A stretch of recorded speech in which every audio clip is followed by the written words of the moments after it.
Welcome to another edition of A Game a Day by Isaiah. I'm going to ask Isaiah Rose, and tonight's matchup will be the Atlanta Hawks versus the Denver Nuggets. Both teams come in hot as the Atlanta Hawks have won 9 of their last 11 since moving over to interim head coach Nate McMillan, and the Denver Nuggets are working their way up the Western Conference, now fifth in the West, and they are led by Mike Malone. They've won 7 of their last 10. As we speak, possession first went to Atlanta, but a turnover led to a Michael Porter two-hand slam. So Denver leads 2-0. Starting lineups for both teams as Trey Young has the basketball, Tony Snell, Bogdanovich, John Collins, and Clint Capella round out the top five. Pardon me, the starting five for Atlanta. Denver starting five is Nikola Jokic, Michael Porter Jr., Aaron Gordon, who was just recently traded from the Orlando Magic. This is his first game with the Nuggets. Will Barton and Jamal Murray. Jamal Murray actually set up uh, that assist. He got the hockey assist. Passed it to Will Barton, uh, who set up the two-hand slam for Michael Porter Jr. So Denver's up 4-0. Both teams are high scoring teams as the Hawks average 113 points per game. Denver averages 116. Both are not the best defensive teams as Atlanta averages 111 points against, while Denver averages 112 points against. So both teams will fill it up, but they also give it up as well. Atlanta coming off of a dominant win versus the Golden State Warriors, 124-108. A big game from John Collins led itself to 38 points, 12 rebounds. He was efficient from the field all night. He had 4 3-point shots. And when you look at him playing that all-around game, that's the type of compliment that he can provide for Trey Young, who had 21 points and 15 assists. So when you see that level of performance from both, it lends itself to the potential that this Hawks team has as they move up the Eastern Conference. They've gone head up against some premier teams. As I said, that this Denver Nugget team is coming off of a Western Conference Finals appearance last year before losing to the Lakers in 5 games, but they came back from 2-3-1 deficits to show you the level of explosiveness they have. They came back against the Utah Jazz in the first round and the Los Angeles Clippers, who were the heavy favorite in that series. So they have the ability to score with the best. I think playing in the Western Conference Finals last year definitely put a bullseye on their back and lifted up their expectations. They weren't necessarily living up to that, despite Nikola Jokic, who is one of the front runners for MVP this season. He's definitely a top 3 MVP candidate. His numbers have been amazing as he's coming off of a spectacular performance against the New Orleans Pelicans, 37 points, 9 rebounds, and 6 assists. That's become so routine for him. It's unbelievable. But Jamal Murray is a player who put up multiple 50-point games against the Utah Jazz in that first round series, battling against the likes of Donovan Mitchell. He hasn't lived up to that performance that he had in the bubble in the regular season. He's averaging 20 points. He's definitely coming on the latter part of the season so far. But to start the year, Denver definitely wasn't playing up to that top tier Western Conference team. And I think their turnaround, they've addressed some power forward issues that they might have had. Obviously, losing Jeremy Grant to the Detroit Pistons in the off season, they went out and got Aaron Gordon. They went out and signed JaVale McGee off waivers. So those two additions should fortify them for the postseason, but they have to pick it up and get stronger. Obviously, LeBron James being out for the Lakers should prove to be a starting point for Denver to move up in the Western Conference standings. Let's see what happens over the next 20 games or so. Aside from that breakdown, Denver's up 10-7. They've been able to get quality baskets from Will Barton. I mentioned Michael Porter Jr. scoring as well. Nikola Jokic with the basketball right now, guarded by Clint Capella. Looking to set up Gordon inside. He does, as Gordon able to run off the baseline and get an easy dunk inside. One of the things about Nikola Jokic is his ability to pass. That's his greatest skill, especially as a center. He plays point center on many occasions for this team, setting up offense, running offense through him. Everyone around him plays off of him in such a way that it allows this offense to be super dynamic.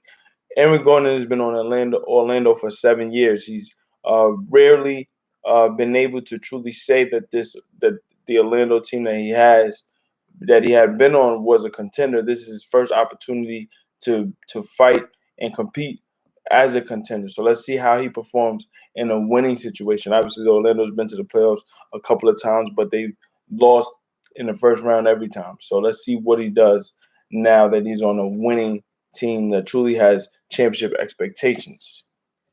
Trae Young with the basketball, I mentioned him in his 21 and 15 against Golden State on Friday night. He just hit a floater free throw line extended.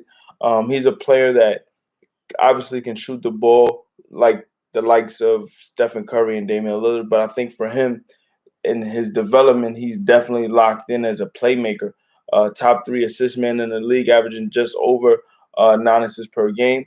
His scoring prowess is set up off of the jump shot. So sometimes if the shot is not on, he doesn't score at the same proficiency, but he's someone that is versatile in other ways. Tony Snell has knocked in the three, giving Atlanta their first lead of the game, 15-14. Snell being inserted into the lineup was really a catalyst also to Atlanta making the run that they did over the last 11 games, winning 9 of their last 11. So Tony Snell being a 3-and-D guy, being the ultimate role player that he's been over his career, very low maintenance, willing to do all of the dirty work, especially defensively versus premier perimeter players defensively. That is something that this Atlanta team needed, definitely from an intangible standpoint. They have a loaded roster in terms of talent and young talent at that. But they need those vet guys that understand that winning is really based on the margins. Who's willing to get the deflections? Who's willing to box out for the rebounds? Who's willing to set the screens necessary to get their man open? Those are things that vets understand, especially in winning situations. Tony Snell willing to do those things. Every now and then he'll score. So Atlanta's up 15-14. Denver calls a timeout. We'll be back with more. I'm Ask Isaiah Rose. This is a Game of Day by Isaiah, presented to you by the Ask Isaiah YouTube page. Stay tuned for more and tap into the Atlanta Hawks versus the Denver Nuggets.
Welcome back. 6:59 remaining in the first quarter. Atlanta leads Denver 15-14. This game will not lack points whatsoever. Both teams score at a proficient clip. What makes both these teams spectacular is their ability and versatility to score. They are able to shoot at a high clip on the outside while also dominating on the inside. Atlanta's coming off of a game in which they had 60 points in the paint, primarily from Clint Capella being extremely dominant on the season this year. He's averaging 14 points, 14 rebounds, over 2 blocks per game. But outside of just him being dominant and catching alley oops and rim running, he's getting a lot of offensive rebounds. They out rebounded Golden State 45-40 to 33. Excuse me. Now with Denver, they definitely dominated in the paint as well. They had 54 points in the paint against New Orleans, and that lended itself to them coming back. They outscored New Orleans 59-45 in the second half to come back against New Orleans. So both teams are are very similar in how they score. They get up and down. They definitely struggle on the defensive end, but when you have a free flowing offense on both sides, you definitely will have an entertaining game. So Bogdanovich misses a three out of that timeout. Will Barton, attacking the basket, is able to get the score.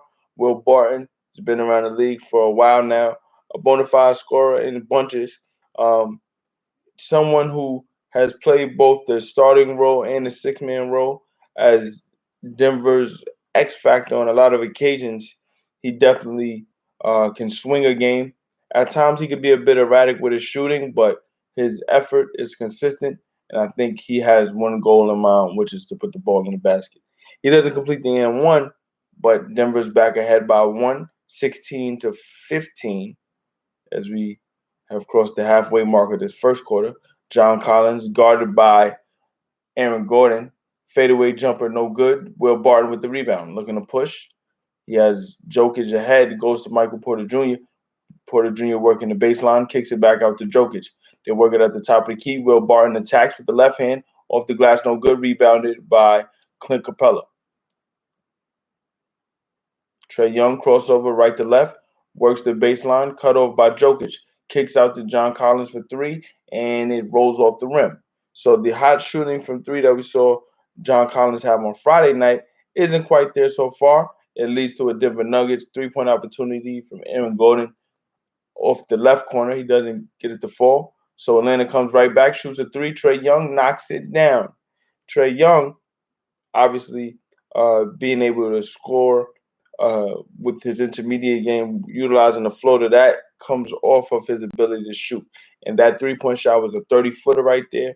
He shot it with rhythm, no hesitation. That is the type of thing that challenges defense's conventional wisdom. Now you have to close out on him a lot earlier than usual, and which lends itself to the floaters that'll come later on in the game.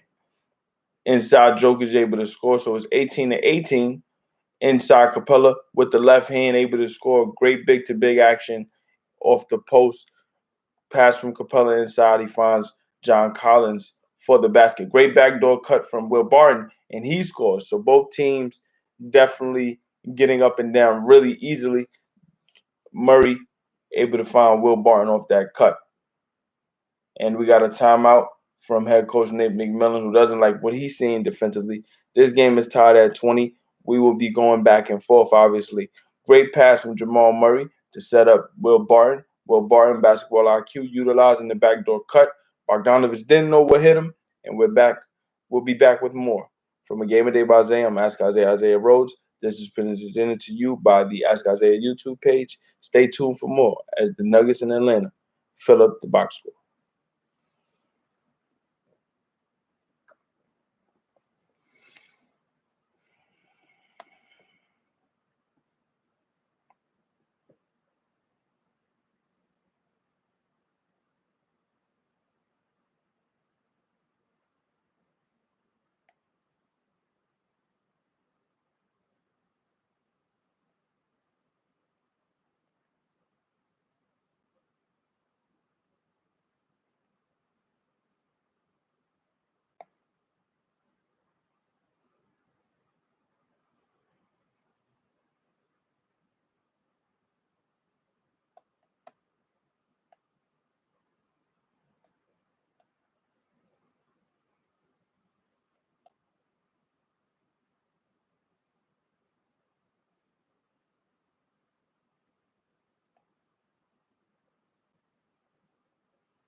Welcome back as we're tied at 20, 4:14 remaining in Denver as the Hawks have gone back and forth against the Nuggets. They've battled down to the wire.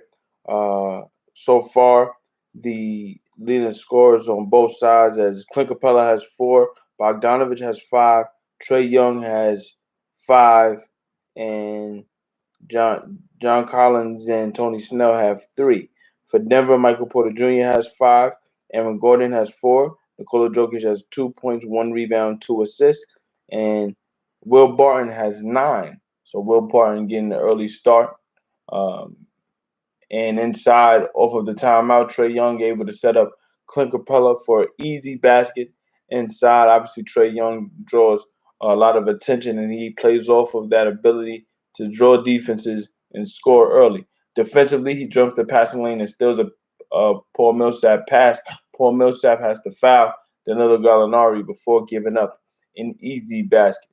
So you can see Trey Young he's very active early.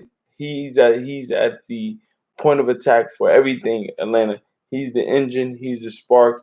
He is the go-to guy for this team. The key to their success will be those that support and complement his abilities. You bringing in Danilo Gallinari in the offseason. He's definitely a shooter, one of the most skilled bigs we have in this game. His are more so durability. He's never been a player that can sustain for long periods of time because the injuries are just so detrimental to him being on the floor long term. But he can shoot, he can pass, and he has great size, especially in this game now. You can use him as a stretch four. He can play the three. He can do a lot of things offensively that every team would always want. His issues are always durability. He makes both free throws. Atlanta up 4, 3:34 remaining in the first half. As Jokic plays the post, look to kick out. They work it around to Will Barton, who knocks in a 3. So now he has 12 points, 12 of Denver's 23. Denver down 1, 24 to 23. Barton tonight 5 of 7 from the floor. He's getting it up at a high pace right now. Trey Young looking for an outlet. He gets it to Solomon Hill, who enters the game for the first time. Okongu is in the game as well. And as Trey Young trying to find a outlet to pass the ball prior to the shot clock violation, he finds Danilo Gallinari running the baseline. He's able to score, draw the foul, and he'll be going to the free throw line for an and one opportunity. Finishes it with the left hand as PJ Dozier got to the spot late. He deflected the pass, but the body contact in the process of getting or attempting to steal led to the foul. So Atlanta's up 4 again, 27 to 23, as Gallinari gets the 3-point play in the conventional fashion. Jokic in the post finds PJ Dozier for an easy opportunity. That is the gift of Jokic. When he's in the post, you know if you're able to move off the ball, he will find you with no hesitation. PJ Dozier gets the basket. Kevin Huerter into the game for Atlanta. Gets a floater inside, can't fall. Rebounded by Jokic. Outlet pass to PJ Dozier, and Paul Millsap is there for the two-hand slam. So great teamwork by the Denver Nuggets. Great ball movement as the ball barely hit the ground. Outlet from Jokic to PJ Dozier, and one motion finds Paul Millsap for the two-hand slam. Herter over to Solomon Hill from the right corner. He knocks in the 3. So Atlanta back up 3. Back and forth we go. 2 minutes to go left in the first quarter. Paul Millsap on the left wing finds Jokic. Jokic has been in a facilitating mode very early. He finds Paul Millsap off of a cut down the lane, and he's able to score. So again, Jokic tonight already slicing the Hawks up defensively. His ability to pass out of the double team, out of the post period, has allowed for this Denver Nuggets team to be truly dynamic in ways that the league hasn't really seen in a while, especially from a big man who could pass at this level. He's definitely one of the all-timers, especially for big men, but not just big men in general. He's one of the best passers in the league.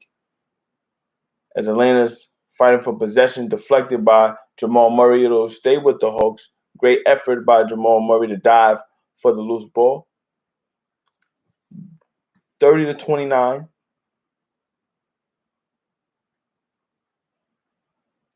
Into the game for Atlanta is Skylar Mays. Mays got a lot of PT playing time versus Golden State on Friday night. The game was out of reach very early, but he definitely provided great facilitating, really attacked and probed really well. In the box score, he won't have the biggest impact, but he definitely was there for the intangibles. Danilo Gallinari mid off of the mid block, free throw line extended, able to knock in the jumper off the jab step. So Atlanta's back up by 3, 32-29, as we approach a minute remaining in the first. PJ Dozier, crossover on Herter, looking to get inside, kicks it to Murray. Murray on the right wing with 2 seconds left on the clock, shoots the mid-range jumper, able to get it to fall. So Atlanta now trails by 1, 32-31. Pardon me, Denver trails by 1, 32-31. Atlanta with the basketball. Gallinari, fadeaway jumper from the right block, no good. Rebounded by Millsap. He handles the basketball. Millsap, guarded by Okongu, couldn't get the basket. He gets the offensive rebound.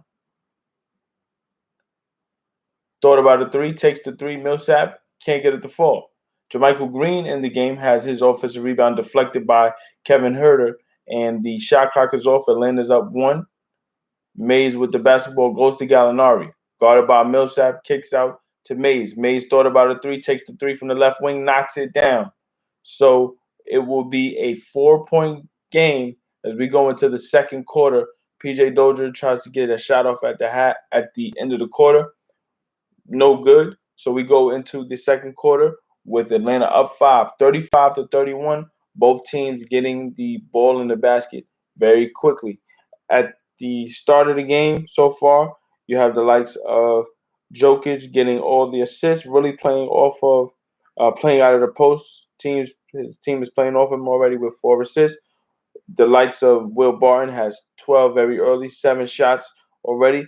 Atlanta is able to move the ball, get some easy shots inside for Clint Capella. Danilo Gallinari's come off the bench and provided a spark as well with 7 points. So we go into the second. It'll be a high scoring affair, so stay tuned for more.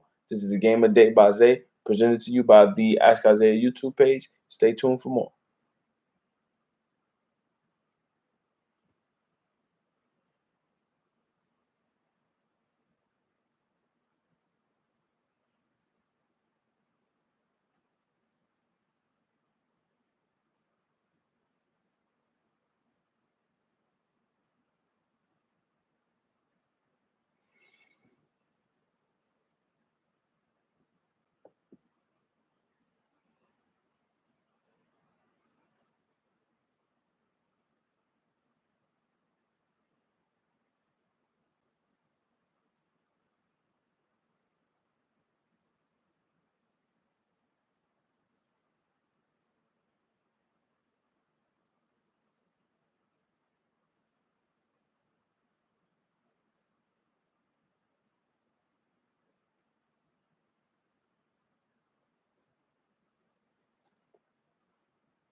Just give you an update for scores so far tonight.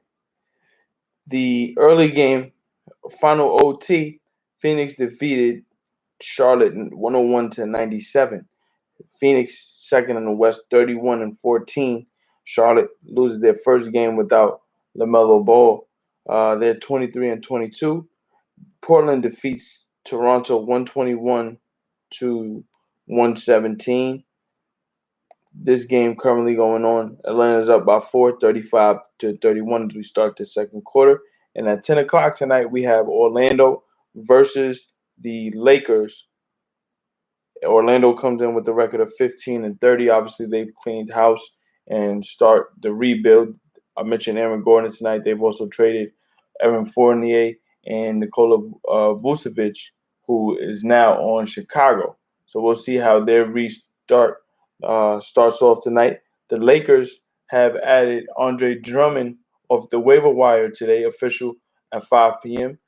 I'm not sure if he'll play tonight, but he'll definitely be in the fold as the Lakers look to hold down the fort while LeBron James and Anthony Davis are out. To start the second, we have a three from Kevin Herter to open up a 5-point lead, now 38-33. JaMychal Green into the game. Also into the game for Denver is Facundo Campazzo. JaMychal Green left corner three, knocks it down. So again, back and forth we go. The Hawks and Denver Nuggets know how to fill up a stat sheet. So let's see who's be the one to make those key stops to try to create real separation.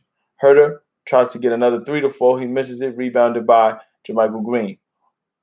Jamal Murray staying in the game with the second unit, looking to give a steady diet of playmaking and scoring. He misses the jumper off the mid-range, rebounded by Okongu. Mays looking to push, kicks out to Solomon Hill in the right corner, closed out by PJ Dozier. Kevin Herter gets it to Solomon Hill for another three. Couldn't get it to fall, rebounded by JaMychal Green.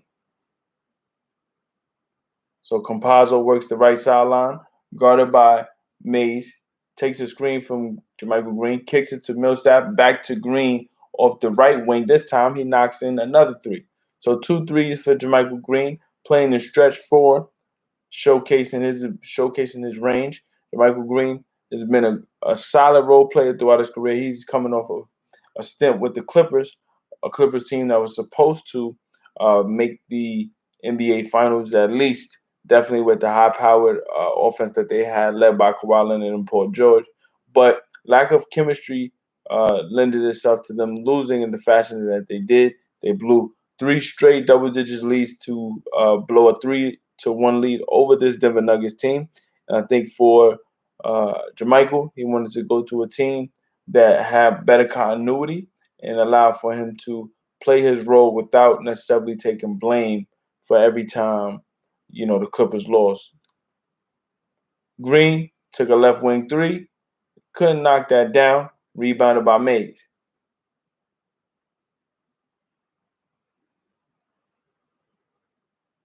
Herter, left corner, works it back to Mays, back to Herter on the left wing, guarded by Dozier. Goes off the dribble, kicks it back out, almost traveled there. Danilo Gallinari, left wing three, unable to get it to fall, rebounded by Dozier.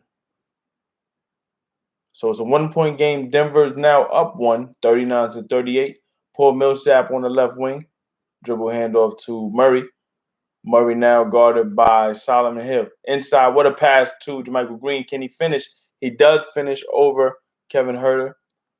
So 41-38 as this second unit for Denver has come up huge. And we got a timeout by Nate McMillan. JaMychal Green now 8 points, 3 of 5 from the floor, 2 3-point shots, and definitely providing a spark off the bench.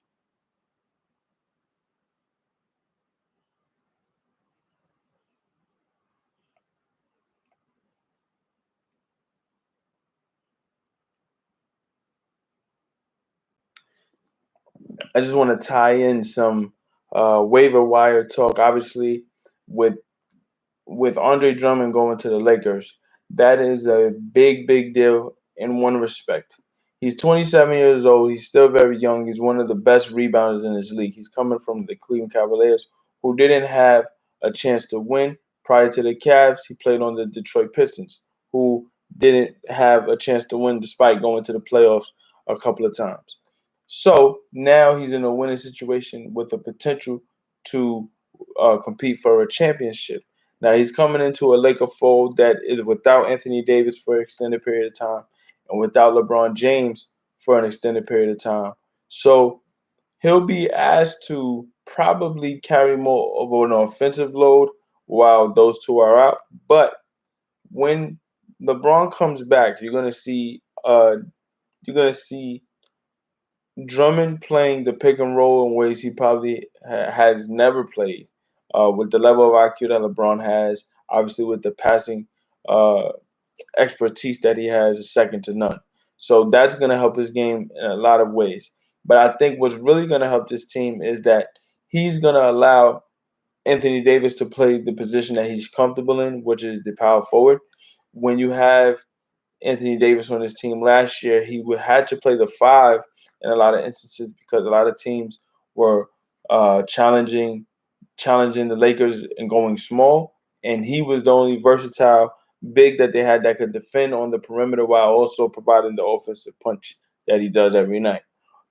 He's coming off the Achilles injury, so however long it takes for him to really let that Achilles heal, the soreness and the calf soreness, you don't want to run the risk uh, of any sort of Kevin Durant issues like last year for well not last year, 2 years ago for Golden State. So you want to allow him to heal as much as he needs to because this team, the Lakers, will have to uh, utilize every piece that they have to win a championship. For the teams that will go against the Lakers, like the Denver Nuggets don't have the top heavy top heavy firepower that the Lakers have, but they have the depth. When you add Aaron Gordon, like I said, to potentially make up for the loss of Jeremy Grant in the offseason, when you add JaVale McGee, who's a three-time champion, who's mastered his role as a shot blocker, rim runner, and just bringing short bursts of energy to championship teams. He's won 3 championships on 2 different teams in the same role. He'll be expected to do the same thing for this team. The difference, or hopefully the difference for the Denver Nuggets, as JaMychal Green gets another basket inside, will be the likes of JaMychal Green, Michael Porter Jr., Will Barton. Can those guys be consistent enough to complement what Jokic will do every night, and hopefully Jamal Murray playing at a high level, who just got caught in a pick and roll as John Collins is able to score inside. He draws the foul on Murray. If those guys can complement Jokic on a night-to-night basis, then this Denver Nuggets team will be able to definitely upset the Lakers or give them a run for their money, similar to what we saw last year, but just a better outcome. Obviously, it was a gentleman's sweep of 5 games, but the games themselves were indicative. The games themselves were indicative of how close the series was, despite being a 4-1 series. Collins gets the N1 opportunity. I mentioned his 38-point performance against Golden State on Friday night. He was 14 of 19 from the floor, 4 of 5 from three, and him playing at the level that he did, there wasn't any answer that Golden State really had for him.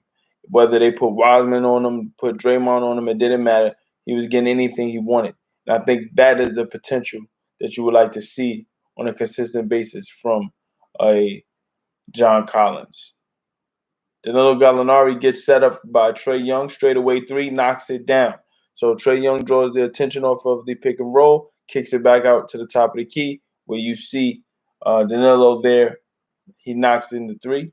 Paul Millsap on the right wing, looking to attack Gallinari, contorts his body for a layup, couldn't finish the layup, but Campazzo is there for the layup. He takes it back out, resets. So 8 on the shot clock. Campazzo there, crossover dribble on Herter. Gets inside, looks to set up Paul Millsap for a spectacular pass. Millsap wasn't quite ready on the baseline, and he heads to the bench as Jokic comes back into the game. I'm speaking at length about Jokic's ability to make this team better on all fronts. Just to give you a true idea of what he's been doing this season, Jokic is a front runner for MVP candidate. Obviously, the likes of LeBron James and James Harden will be there. But if you really look at what Jokic is doing on a night in and night out basis, 27 points per game, 11 rebounds, just under 9 assists. When you think about 8.6 assists, that is Wilt Chamberlain esque, going back to the late 60s. Every single night, Jokic is a triple double threat. His ability to rebound, and score are weapons in and of itself. But his ability to set up others is what makes this team the ultimate threat outside of Lakers and Clippers. Jokic inside gets a floater, able to get the feathery touch over Clint Capella. His skill set, his ability to shoot, stretch the floor. Uh, he doesn't have any explosiveness, but his lack of explosiveness probably is what made him focus on his skill set, and that in and of itself is uh, what you need to last in this game. He's in the post right now against Clint Capella, backing him down on the left block, kicks it back out to Will Barton. Will Barton straightaway three, goes off the front rim, rebounded by Capella. So Atlanta's up 46 to 45, 5:44 remaining in the first half. Trae Young takes the double team, kicks it back out to Kevin Herter. Herter knocks it down. Herter this season shooting 38% from three. Herter tonight, 2 of 3 from the floor, 2 of 3 from three, 3 of 5 from the floor. Atlanta's up by 4, 49 to 45. Head coach Mike Malone doesn't like what he's seeing. 5:34 remaining in the first half. We'll be back with more. This is a Game of Day by Isaiah, presented to you by the Ask Isaiah YouTube page. I'm Isaiah Rose. Stay tuned for more.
So we're back 49 to 45. Atlanta leads the Nuggets.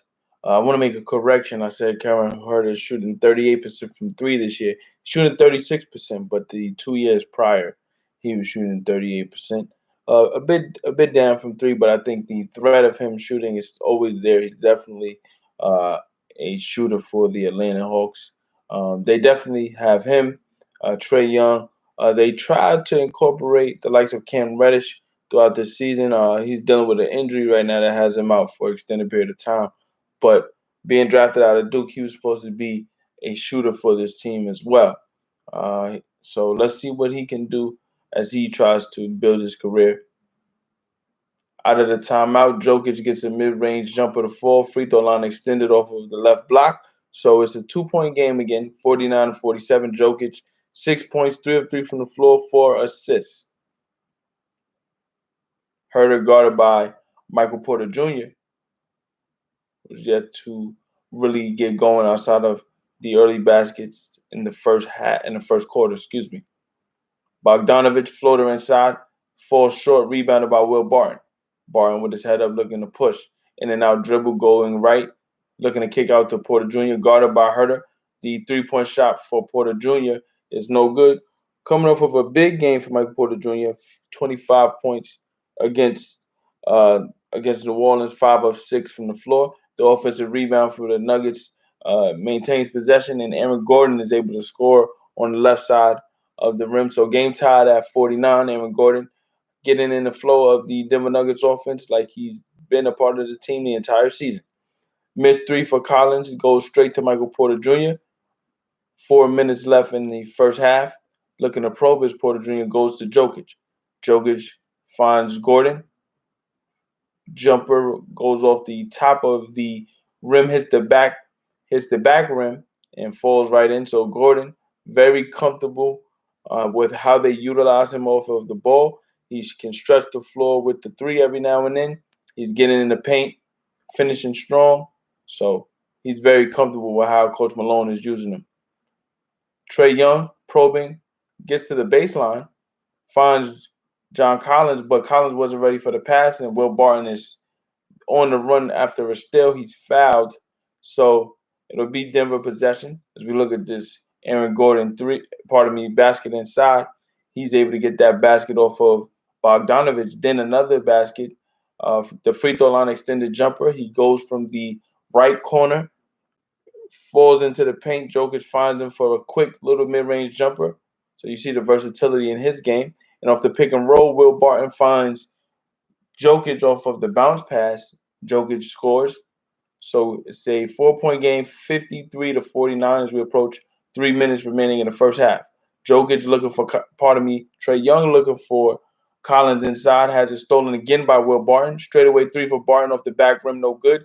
Kept alive by Jokic, who taps it out to Gordon. Gordon in the right corner takes a three, makes it. He misses the three really badly. It looked like it was all net, but Michael Porter Jr. comes skying in for that badly missed three, and he puts in a layup. So it's a 6-point game, 55-49. Missed three by Trae Young off of the logo, rebounded by Michael Porter Jr. Porter Jr. gets it to Gordon off the left corner three, knocks it down. So Denver opening up a 3-possession game now, 58-49. They've been able to really get it going. Great effort by Will Barton on the glass, and Aaron Gordon's gotten it going here in the second quarter. Bogdanovich trying to score on Jokic, able to get that basket, and great inbound pass to Jamal Murray, who's right at the basket for a layup. So off that inbound, the made basket by Atlanta didn't deter Denver from still running. Great inbound from Jokic to get quick offense to Jamal Murray. Trae Young trying to score on Jokic. He's fouled, and Trae Young will be going to the free throw line. So it's a 9-point game, 60-51. 2 minutes remaining. As Jokic is he's detesting the call. He wants a challenge by Coach Malone. Malone apprehensive to call it, considering, but what Jokic is contesting is the wraparound by Trae Young to force the contact, and they do call a challenge, so it'll be a challenge by Coach Malone. I'm opposed to challenging so early. I know that he doesn't think it's a call, but 2 minutes left in the first half, you don't want to waste that. So let's see what happens. I think that they'll reverse the call because you can see Trae Young hook Jokic while going up in the air to draw the contact. But again, you don't want to waste your challenge so early. It's only a 9-point game in the second quarter. You want to use that for later on in the game when it can be close down the stretch. You could use that to your advantage. Let's see what happens.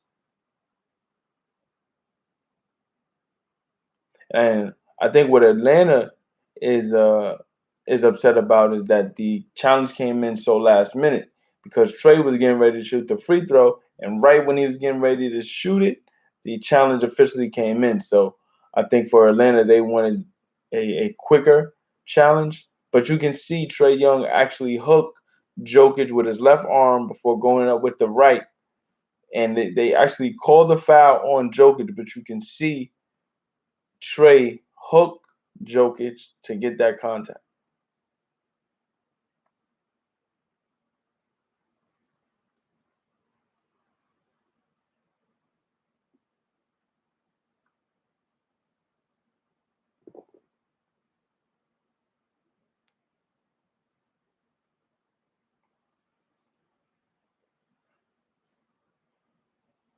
Still reviewing the call.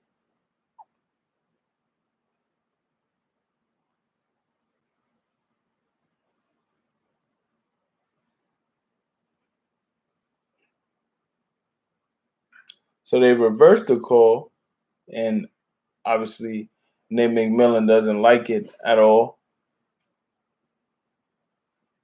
So we got Jamal Murray shooting a free throw. This will be off of a technical foul. Murray misses the free throw. Murray, one of the best free throw shooters in the league, usually usually cashes those in, but can't make them all.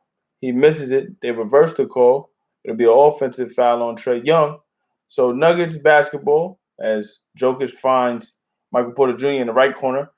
Porter Jr. doesn't take the three, instead drives and is able to finish with the right hand on the right side of the rim.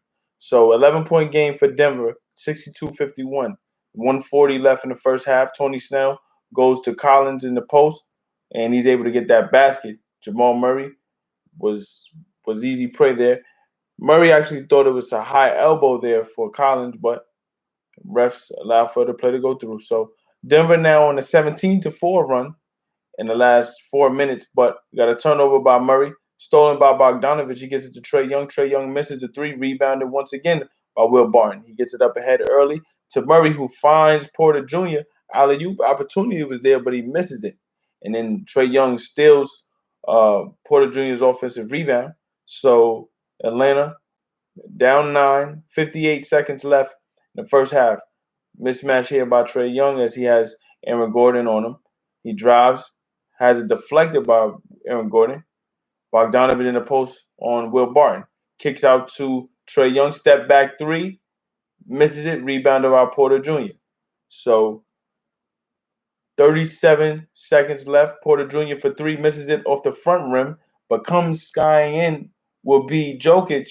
Jokic couldn't get the putback, but he's fouled by Gallinari, so Jokic will be going to the free throw line.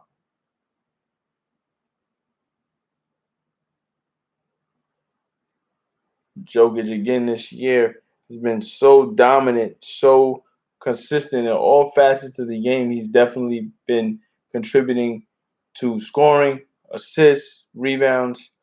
He's averaging 1.6 steals.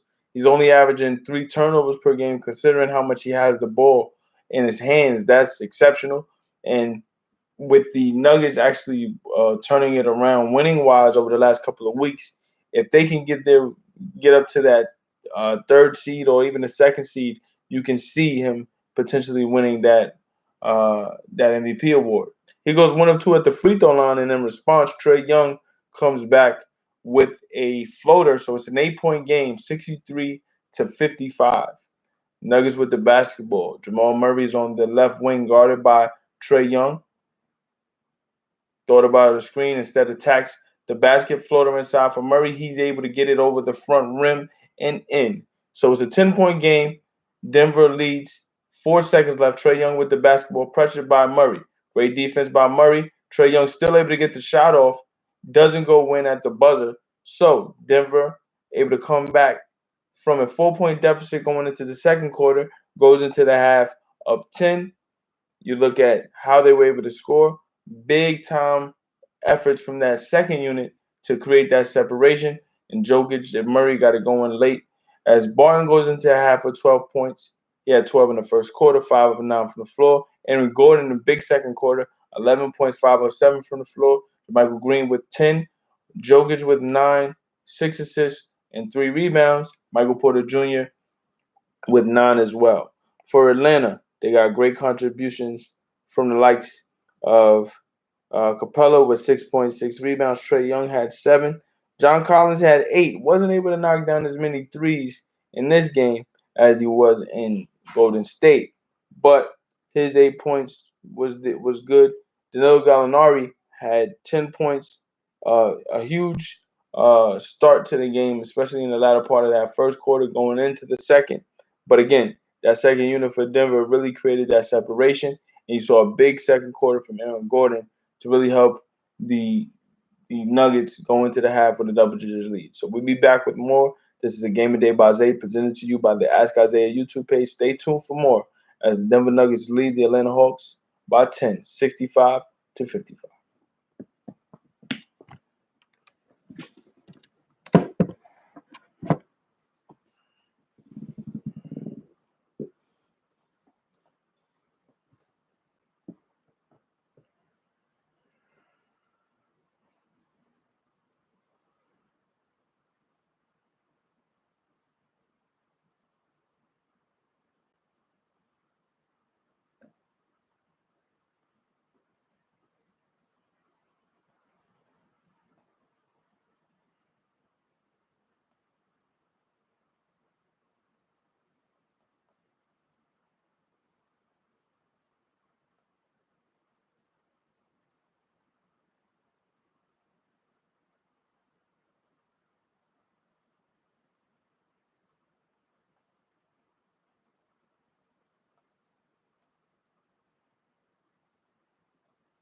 So we start the second half. Denver basketball.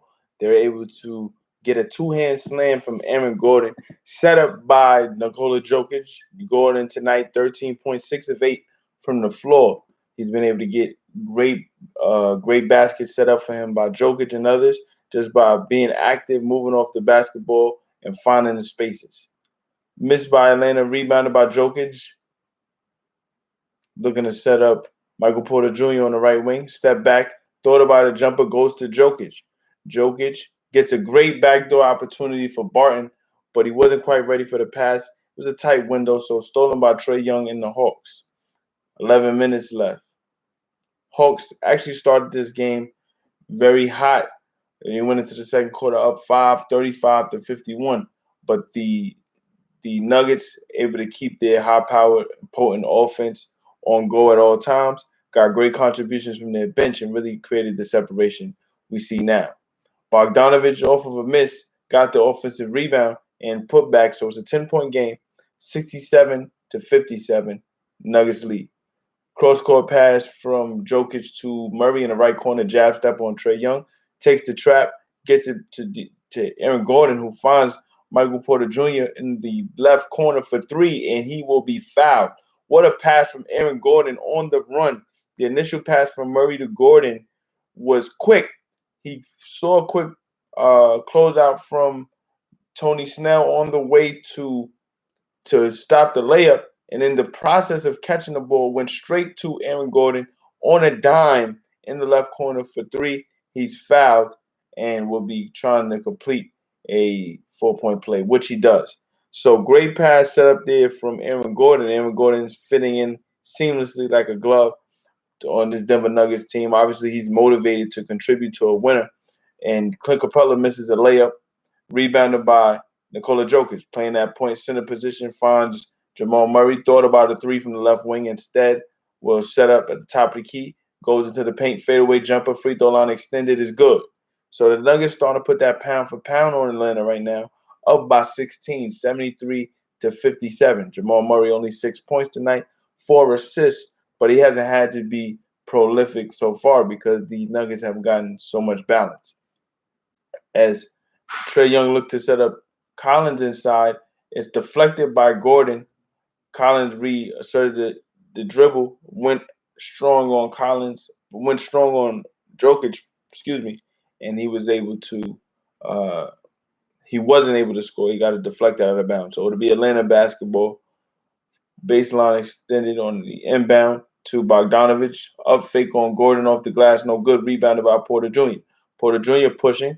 He finds Murray. Murray off the glass with the layup is good. So now Atlanta's trailing by 18 that quickly. They have to call a timeout. Coach Nate McMillan doesn't like what he's seeing. It's out of hand early here in the second half. Up 18 is the Denver Nuggets over Atlanta. 75 to 57. Stay tuned for more. This is Ask Isaiah. This is a Game of Day by Isaiah presented to you by the Ask Isaiah YouTube page. Stay tuned for more. 9:29 left in the third quarter.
So welcome back.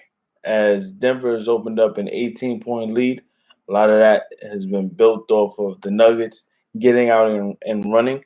The Hawks haven't been able to be efficient on shots so far. They've been able to get out and run. The Nuggets finding easy baskets for Aaron Gordon, Michael Porter Jr., and so far, here in his first 3 minutes of the third quarter, it looks as if we're seeing the difference between the elite out west versus the middle of the pack in Atlanta. Now, Atlanta is hot right now. They won 9 of their last 11, but this is the true test to see where you are as a contender, and you use this experience as a means to get better. Jokic at the top of the key, find Jamal Murray. Jamal Murray looking to cut inside, has his shot deflected. He's fouled. So he's fouled by John Collins. Collins trying to be an interior presence. Right now, Collins' presence isn't as dominant as it was Friday night versus Golden State, but you're dealing with a different caliber of, opponent. Jamal Murray with 8 points tonight, averaging 20 points on the season. First free throw is good. Murray actually missed a technical foul earlier.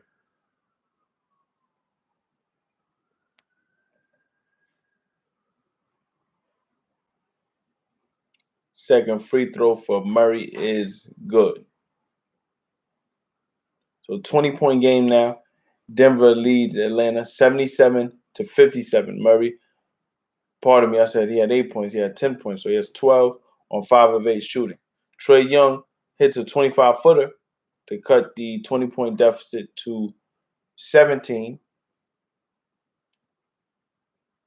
Trae Young known to turn up in the second half. Most recently against the Sacramento Kings, had a very quiet first half, but turned up against the Kings to make that game a lot closer than it had to be. Kings ended up pulling out the win, but those second halves are notorious for Trae Young, especially when he starts slow. Three-pointer from Murray gets the lead back up to 20, 80-60. 8 minutes left in the third quarter. John Collins trying to find Trae Young. He has Aaron Gordon on him. Finds an alley-oop opportunity for Clint Capella. Couldn't slam it home, but he guides it in off the glass. So we might see what Atlanta has in store over the next 3 minutes or so to try to get this game a lot closer. Jokic passed to Will Barton in the left corner, no good for a shot opportunity, but he goes back to Jamal Murray inside. Murray kicks it out to Aaron Gordon on the on the right wing three, isn't able to get it to fall. Trae Young takes a left wing three of his own and knocks it down. So we have a 15-point game, 80-65. The 3-point line is the great equalizer for any team. So despite trailing by as many as 20 here in this third quarter, if you have time left, you definitely have an opportunity in the NBA game today because the 3-point line can get you back in very quickly. Trae Young trying to find Clint Capella on the run. Couldn't get an easy basket inside, so he spins baseline, tries to finish a layup over Jokic, couldn't get it to fall. Jokic gets a pass ahead to Will Barton. Barton couldn't quite corral it cleanly, so he kicks back out to Jamal Murray. Murray looking for Barton on the baseline. He has it stolen by Collins as Barton was a bit out of control on that drive there. Crossover dribble by Young. Trae Young, floater inside is good. So 13-point game, 80-67. Coach Mike Malone sees the momentum shifting to Atlanta. So it's a 13-point game, 80-67. The engine that started this run is Trae Young. He's been able to knock down a couple of threes, get into the paint for floaters, set up Clint Capella on an alley oop, and then you look at the stagnant offense by the Nuggets for a second. Now you have a 13-point game, 6:29 remaining in the third. We'll be back with more.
So we're back as Atlanta, who trailed by 20 just a couple of minutes ago, has gotten it down to 13 out of the timeout. Denver turns over the basketball. Trae Young looking to push.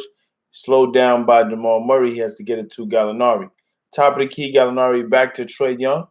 10 on the shot clock. Trae Young to Gallinari. Straightaway three from the top of the key. No good. Rebounded by Murray. Jamal Murray trying to get out and run and slow down just a bit. He resets, takes a screen from Gordon, working to the left baseline in the post. Trae Young has to draw a double team, kick out to Michael Porter Jr., who couldn't knock down the right wing 3-point shot. So Atlanta still trailing by 13, trying to cut into this Denver Nugget lead. Kick to Gallinari, right wing three, no good. Rebounded by Jokic. Great outlet pass to Will Barton. Barton at the rim, can't finish the layup. Great opportunity there to stop the bleeding. What a pass from Jokic. Barton wasn't ready for the finish. On the 3-point opportunity is Bogdanovich, and he misses it. Rebounded by Jokic, and he's fouled, loose ball foul called against Collins. So Jokic trying to pick up the energy for the Nuggets. You look at this three from Bogdanovich, just off as he goes up, as Jokic goes up for the rebound. He's low bridge just a bit by Collins. So 80-67. Nuggets basketball as we approach 5 minutes remaining in the third quarter. Campazzo back into the game for Murray. Jokic working baseline on Capella. Take contact. Can't finish the layup, but he gets the offensive rebound and put back. So great effort by Jokic. 15-point game. Stops the bleeding just a bit as Atlanta has made their run trying to draw some momentum. Jokic tonight, 9 points, 8 rebounds, 8 assists. So he's definitely on triple-double watch. Tony Snell thought about a three, drives on Campazzo, and a floater inside, but we got a blocking foul on Campazzo. As they say, he was moving just a bit. The size advantage for Snell is there. Campazzo just about 5'10", but he's definitely a great table setter for the Nuggets. It's definitely a change of pace offensively. He doesn't score to the likes of Jamal Murray, but he definitely plays his role well. He'll step in and take charges, do all the hustle plays. Very reminiscent of Raul Neto on the Washington Wizards. So that blocking foul for Tony Snell will get random 2 free throws. First free throw is good for Snell. Coming into the game for Denver is Paul Millsap. Millsap comes in for Aaron Gordon.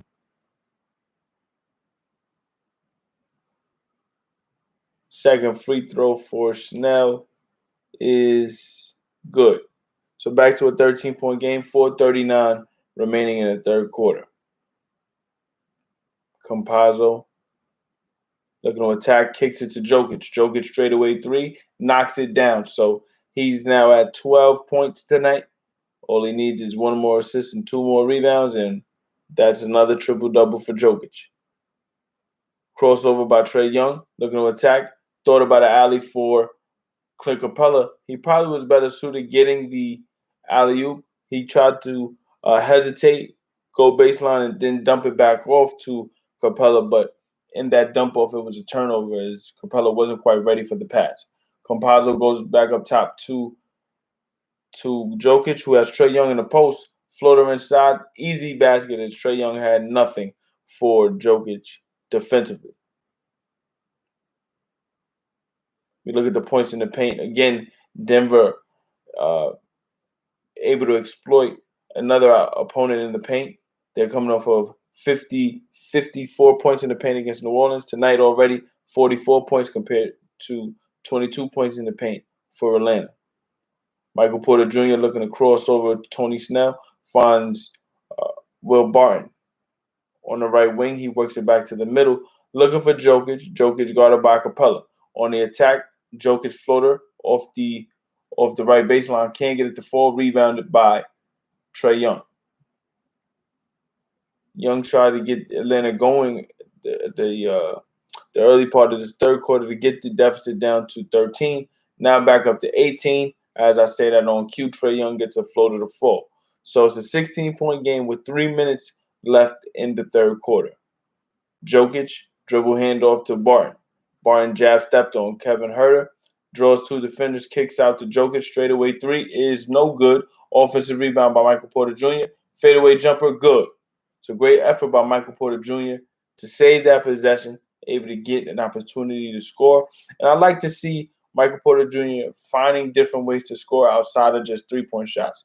He's attacking the glass tonight. He has 8 rebounds, 13 points, but he's finding different ways to score. He's moving off of the ball a lot more, attacking space on the rebounds for offensive rebounds, and you can just see he's doing more than just shooting threes, which is growth, especially when you have a lot of talent around you. Will Barton looking to get a fadeaway over Kevin Herter, a bad shot, shoots an air ball, rebounded by Trae Young. Trae Young splits defenders, gets another floater. Part of me, that's an alley. Now, again, I spoke about this in my previous broadcast with Atlanta versus Golden State. Trae Young has mastered the ambiguous floater slash alley oop, depending on perspective. James Harden is notorious for that. Whether it be a floater, you never know until you see the live opportunity there at the last minute. And defensively, because Trae Young and James Harden are so good on the floaters, you have to play them for that, but also be aware of the backline on the baseline where the alley oop opportunity always comes in at the last minute, whether it be for Clint Capella on the Rockets, DeAndre Jordan on the Nets currently, or whoever James Harden or Trae Young deemed to be the alley oop recipient. Jokic guarded by Capella.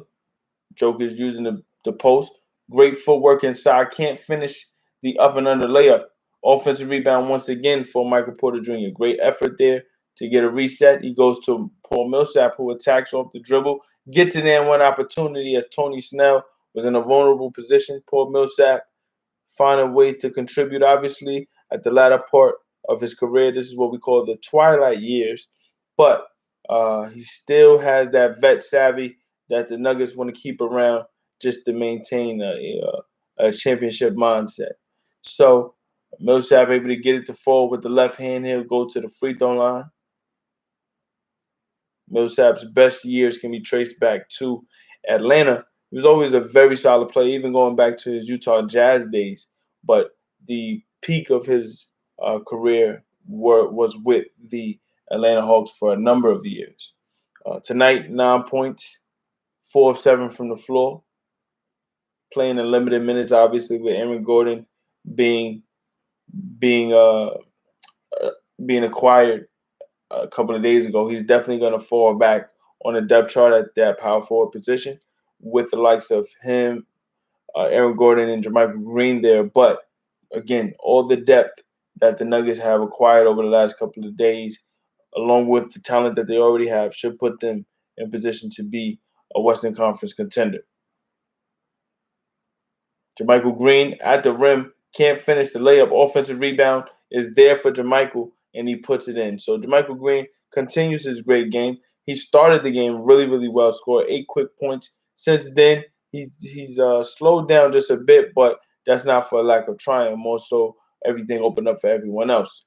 So going into the fourth, Denver leads by 18. They came into this quarter up 10-65 to 55, but they outscored Atlanta by 8 points going into the fourth. So we'll see how Atlanta responds as Denver is trying to put their stranglehold on this game. We'll be back with more. I'm Isaiah Rhodes. This is Ask Isaiah YouTube page, presenting you with the Game of Day by Zay. Stay tuned for more.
So we're back as we finish up this final 12 minutes as the Nuggets have opened up an 18-point lead on Atlanta. The Hawks turn over the basketball on the first possession. Campazzo looking to get an opportunity for Jermichael Green, unable to get the finish, fouled by Gallinari, but it'll go to the free throw line for two. The Nuggets just utilizing their depth, making it very difficult for Atlanta to really keep pace with what they're doing in the first quarter. Atlanta was up by 4, 35-31, and we saw both teams going back and forth shot for shot. But what opened up this sizable lead for Denver was really the second unit, led by Jermichael Green, who put up some great numbers early, hit a couple of three-point shots to really open up separation. Then Aaron Gordon came back into the game playing with the second unit and got some big baskets to fall, really getting the rhythm next to Jokic in this unit. And then the third quarter itself really just saw Jokic stepping up his offensive game. Now with 12 points, he's on triple-double watch. He probably will come somewhere close to it on his next appearance into the game. But when you look at everything else, Will Barton performing well, Michael Porter Jr. performing well. Now you look at Murray starting to pick up his offensive prowess as well. This is all what an experienced winning team does to a young team, up and coming team like Atlanta. Definitely trying to prove themselves amongst the league's elite. You can't really fault Atlanta for losing a game like this. They've won 9 of their last 11, very in very dominant fashion. But when you're playing against a team that is just coming off of a Western Conference Finals appearance, trying to win a championship like the Denver Nuggets, it's very hard to keep pace if you're not locked in on all phases. Atlanta possession, PJ Dozier fouls the Gallinari prior to the shot, so it'll be 14 on the shot clock. In the post for Gallinari, kicks it to Herter. They work it around the key to Skylar Mays. Mays wasn't able to get that layup, but they call an offensive foul as Paul Millsap steps in to take the charge, and that's the veteran savvy that I was talking about prior. Obviously, Paul Millsap is a winning player. He's not a champion yet, but he's been on winning teams and understands that winning is done on the margins, the little things. Being able to step in, sacrifice your body, that is setting the tone for the younger players like Michael Porter Jr. and those around him to understand what it takes to truly win night in and night out.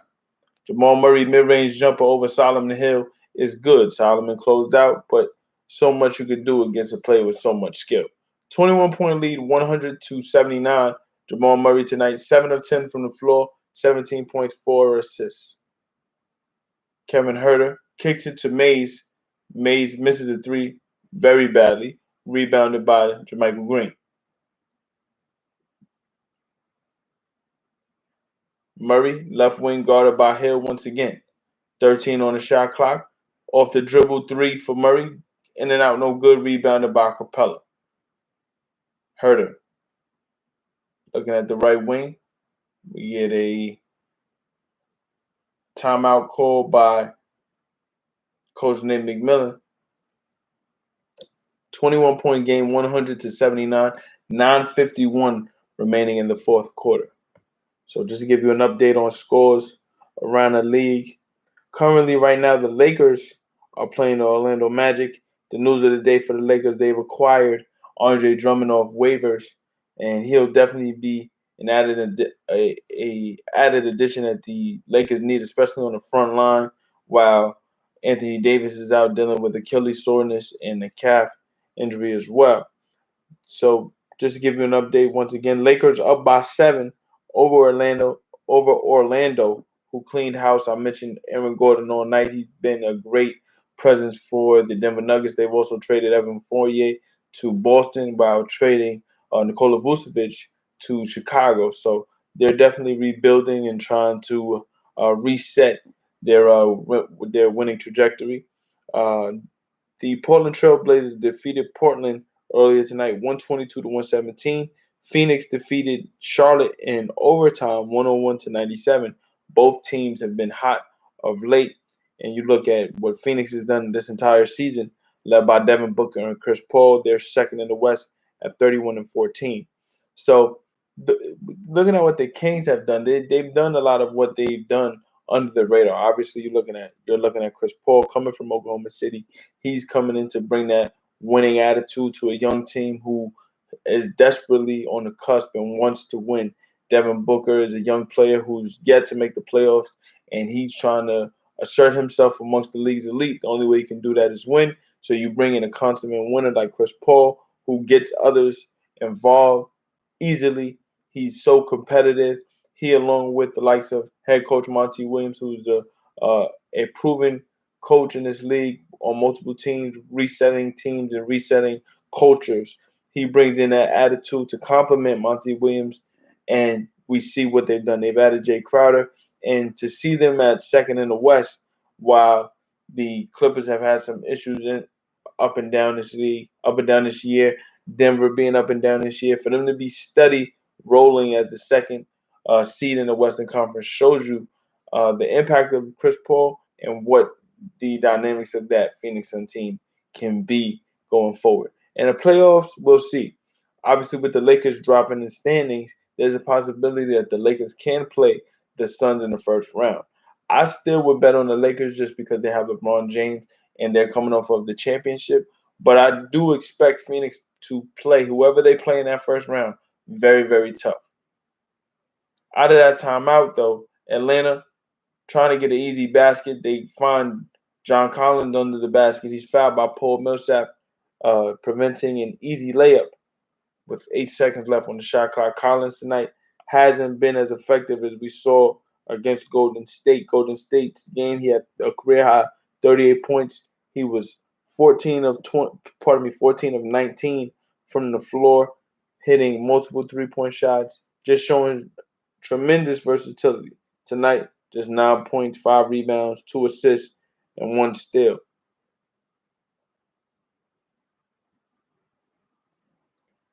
Second free throw for Collins, no good. Rebounded by Paul Millsap.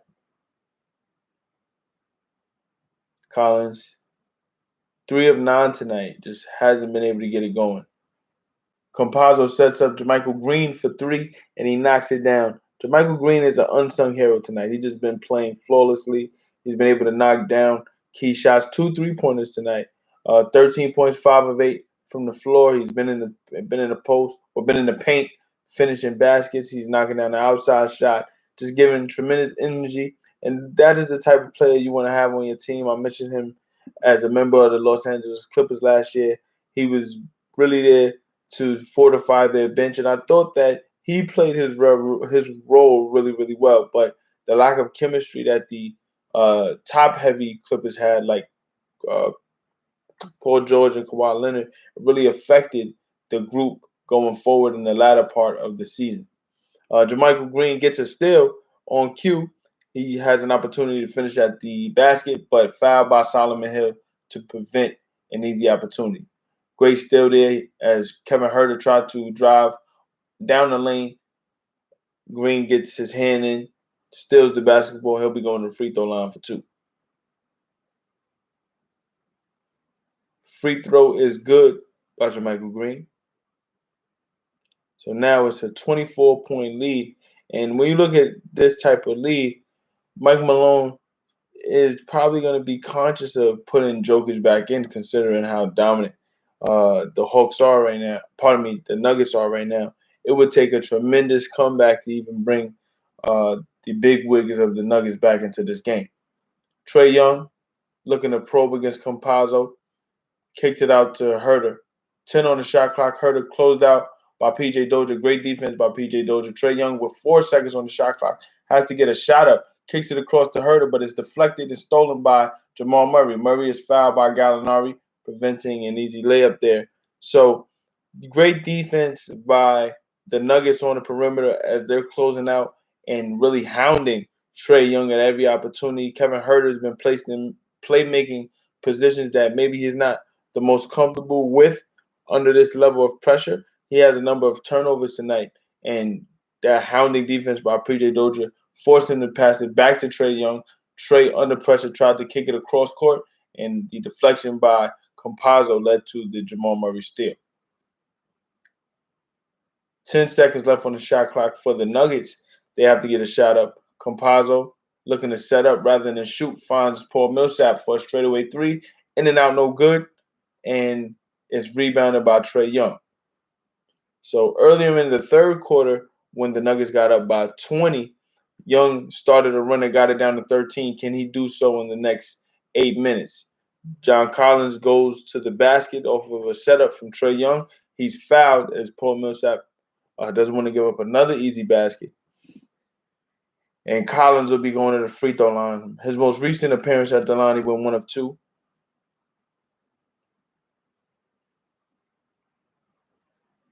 First free throw is good. One thing about Collins, he was in a lot of different trade rumors around trade deadline. Many teams were looking at his potential, him being a young player. Teams might be able to revamp him in their uh, in their pursuit for playoff opportunities. A lot of teams that were talking about him were Boston, maybe Portland, but Atlanta felt suited to keep him considering the run that they were on at the time, still on, as they won 9 of their last 11. And you can see during this run, you see the potential that he has next to Trae Young. Obviously, the Hawks' expectation this season, bringing in Gallinari, bringing in Rondo, bringing in Bogdanovich, they didn't quite live up to that right away under Lloyd Pierce. But what Nate McMillan has brought in under his tag as interim is consistency, focus on defense, and accountability, and that is what turned this Hawks team around. Nate McMillan's past stints as head coach, whether it be on the Sonics, the Trailblazers, he's definitely, and even the Indiana Pacers prior to being an assistant on Atlanta, all of his teams play hard for him. All of his teams commit to defense despite lack of talent at times. They definitely always competed at a high level. And that's what he wanted to bring to this young but talented team in Atlanta. Paul Millsap with the basketball for Denver, looking to get a shot at PJ Dozier, mid-range jumper, in and out, no good. Fighting for that rebound was Jermichael Green, but he tips it to Trae Young. Hawks down 25 at 107-82. Young trying to find Collins inside. It sails over his head, stolen by Millsap. Millsap in the right corner, guarded by Solomon Hill.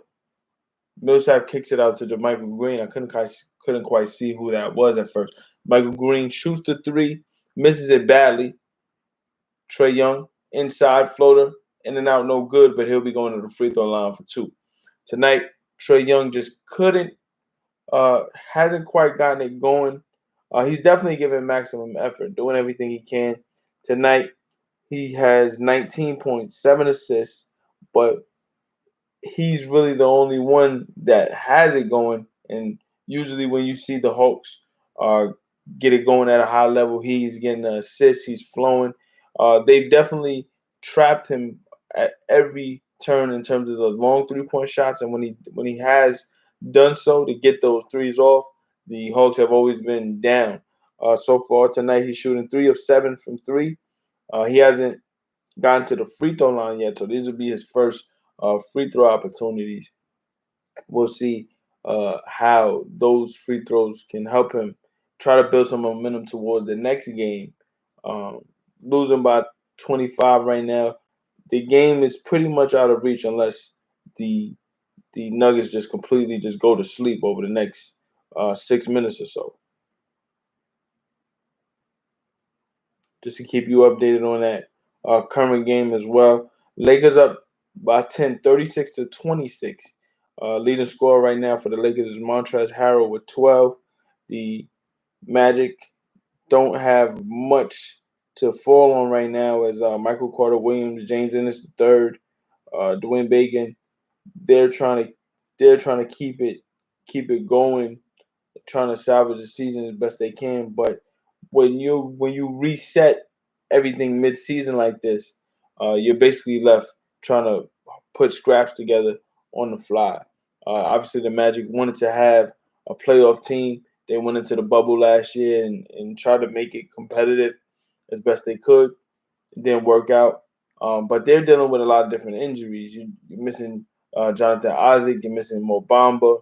You're missing a lot of pieces that could have potentially took this team to the next level.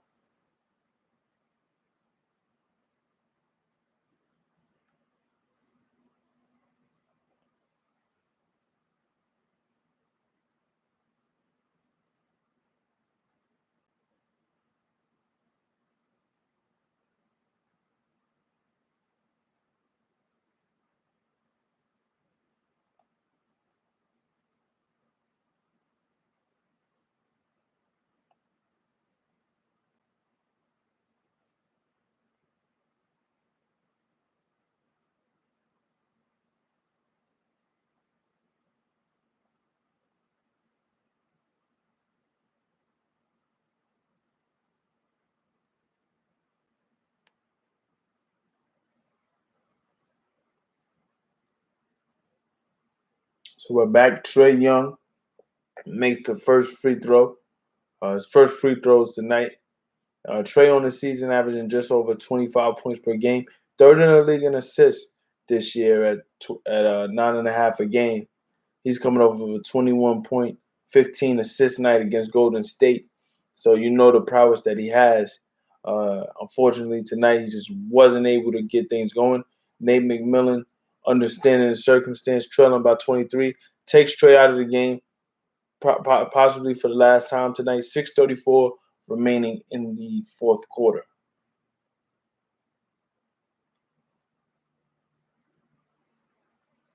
Will Barton kicks it to Green. Green inside looking to get a finish. Blocked by Okongu. But offensive rebound to the Nuggets. Paul Millsap kicks it back out to PJ Dozier. Left wing three, no good. Okongu with the rebound again. Inside, kicks it out to Goodwin. Goodwin, Brandon Goodwin into the game for the Hawks. Possession will stay with the Hawks. 13 on the shot clock.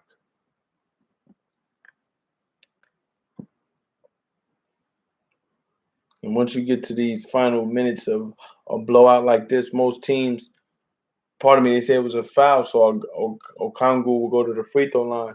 Usually, when you get to these moments in a game, obviously a blowout, you you put in your bench and you want to see what you can get out of them in terms of effort. What can they bring to the table? You're definitely trying different personnel to see what fits, who fits with what. Um, you know the outcome of the game is going to be what it is, but the players that are coming in right now rarely see real playing time amongst the normal rotation.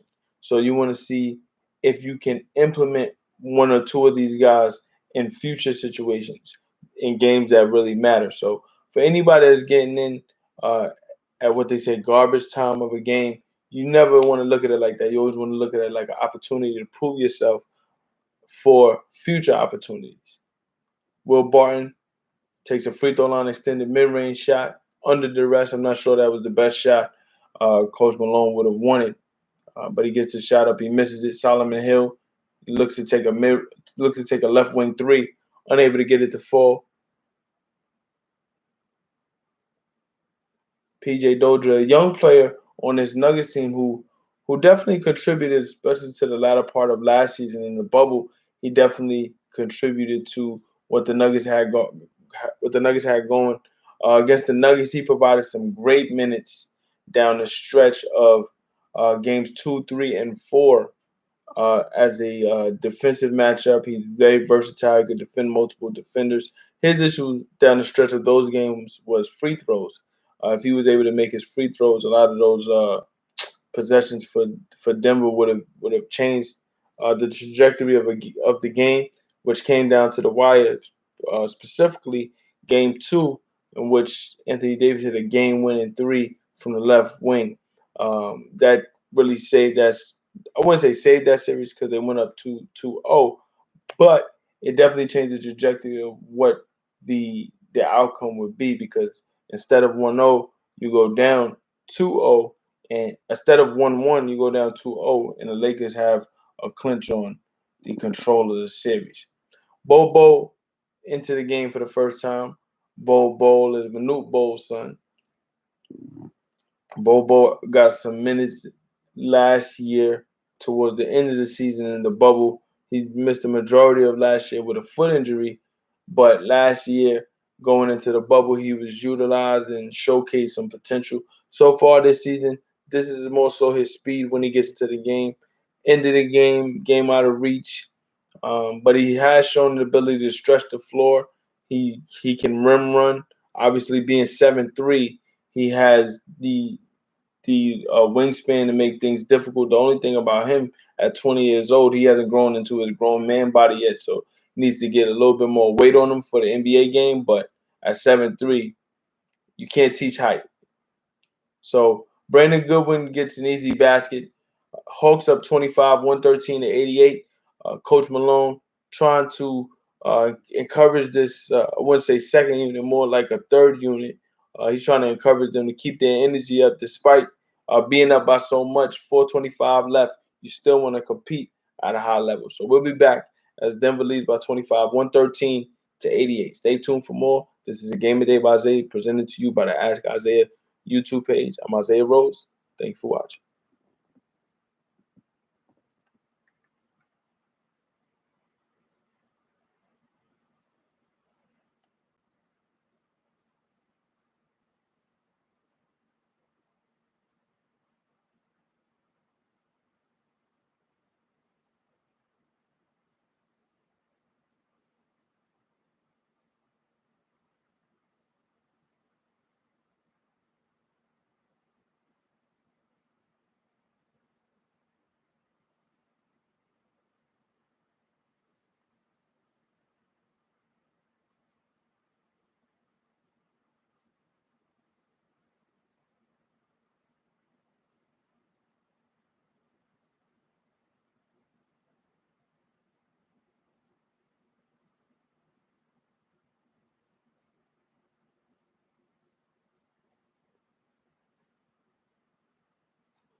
So we approach 4 minutes remaining. Nuggets with the basketball into the game for Denver now is Zeke Naji. This is Naji's first appearance in the game, and he goes in attack with an opportunity to go to the free throw line. So his first appearance, he'll be having an opportunity to get into the scores book.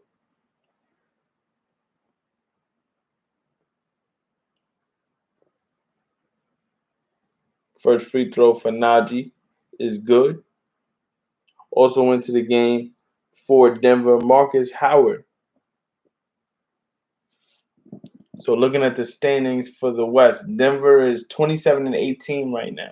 They're trying to keep pace. They're trying to keep pace with the Blazers, who won earlier tonight. They've won 28 games. They're 28 and 18. So again, keeping pace with Portland is the tier that they're in, but dealing with the injuries to the Lakers, both Portland and Denver are trying to push their way into that third spot in battle with the Clippers for that third spot. Right now, the number one seed with clear separation is Utah. You got Utah and Phoenix as 1 and 2. The Clippers are third. The Lakers fourth, and then you have the Portland and Denver tier who are trying to work their way up with this new addition of Andre Drummond. Let's see if that puts a spark in the Lakers to go on a little winning streak to hold the Lakers afloat while LeBron is out. But if they continue to struggle, that'll be that opportunity for Denver and Portland to make that push. 3-point shot is good. That shot was made by Vlatko Kirkon. Last name is very hard to pronounce, but number 31 knocks in at three, so it's 118 to 90, 28-point lead for Denver. Howard, Marcus Howard, with Oganku on him.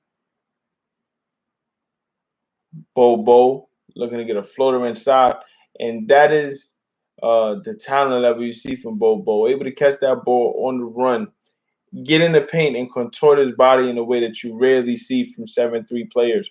That level of athleticism and skill set is very, very rare.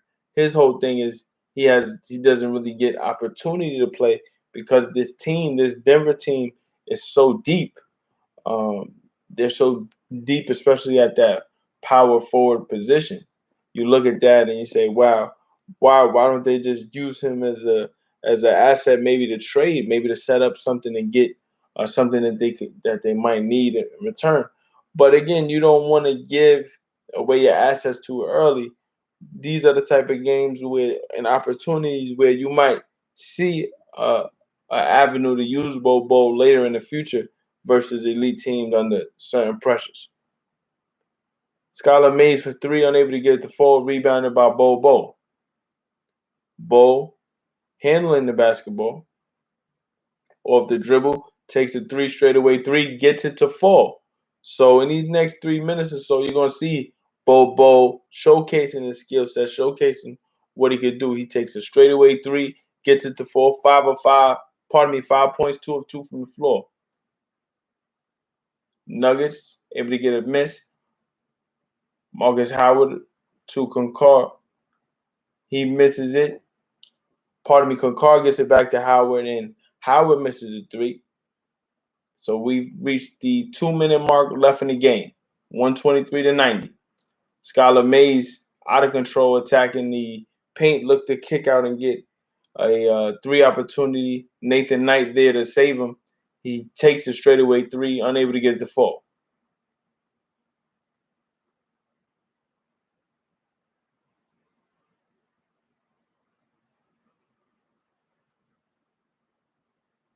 Compazzo yet to score tonight. Looking for Kakar inside. He has it stolen. And Nathan Knight tried to catch an alley oop from Goodwin.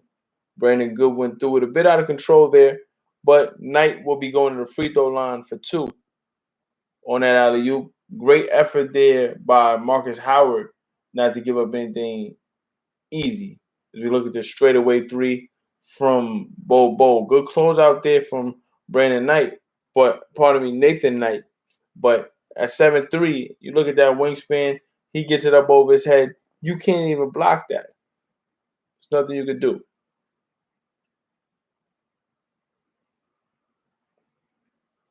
So Knight makes the first free throw. Second free throw is good. 134 remaining in this game. Denver has outclassed Atlanta tonight, 123 to 92. Not for lack of effort from the Hawks, just Denver is just a high potent team with experience. It's but so much Atlanta could do. Skylar May is able to score as Bobo off the dribble takes a step back three, makes a step back three. So Bobo already with 8 points tonight, showing confidence, getting his opportunity, showcasing what he can do. Three for three tonight, 2 3-point field goals. 3-point opportunity for Brandon Goodwin. And at this point, points are all cosmetic. 126 to 97, under a minute to play. Marcus Howard for three, unable to get it to fall. Nathan Knight with that rebound. So this would be an opportunity for Atlanta to get it to or close to 100. Goodwin gets a floater over Bobo. 37 seconds left. Denver won't run it up. Bobo content with just dribbling it out closer to that shot clock as much as they can. Howard with the layup opportunity isn't able to get the fall. Rebounded by Mays. Skylar Mays will dribble out the clock.